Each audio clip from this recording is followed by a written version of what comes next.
For example કે માની લો કે આની અંદર તમને આવું આપ્યું છે વર્ગમૂળમાં 17 ગુણ્યા, હવે જુઓ આગળ પ્લસ હતું માઇનસ હતું ને હવે ગુણાકાર, વર્ગમૂળમાં 17 ગુણ્યા વર્ગમૂળમાં 17 ને ડેશ ડેશ ડેશ ઇન્ફિનિટિવ છેલ્લે હોવું જોઈએ, નહીતર માર ખાઈ જાવ.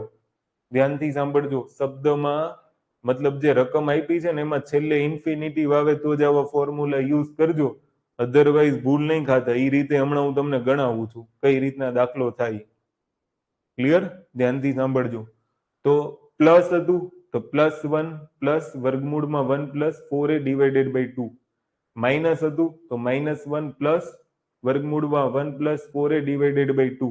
પણ હવે બધો ગુણાકાર છે, છેલ્લે ઇન્ફિનિટિવ છે, તો જે સંખ્યા હશે ને એ જ જવાબ આવશે. દાખલા તરીકે આનો જવાબ શું આવશે? 17 પૂરું. ક્લિયર? જો ગુણાકાર હોય ને ઇન્ફિનિટિવ સુધી હોય તો. આવી રીતના તમને બીજી કોઈ સંખ્યા આપે, અહીંયા 18 18 18 લખ નાખે તો જવાબ કેટલો આવે? 18. 19 19 19 જવાબ 19. જે સંખ્યા આપી હોય ગુણાકાર હોય એ સંખ્યા જ જવાબ આવે.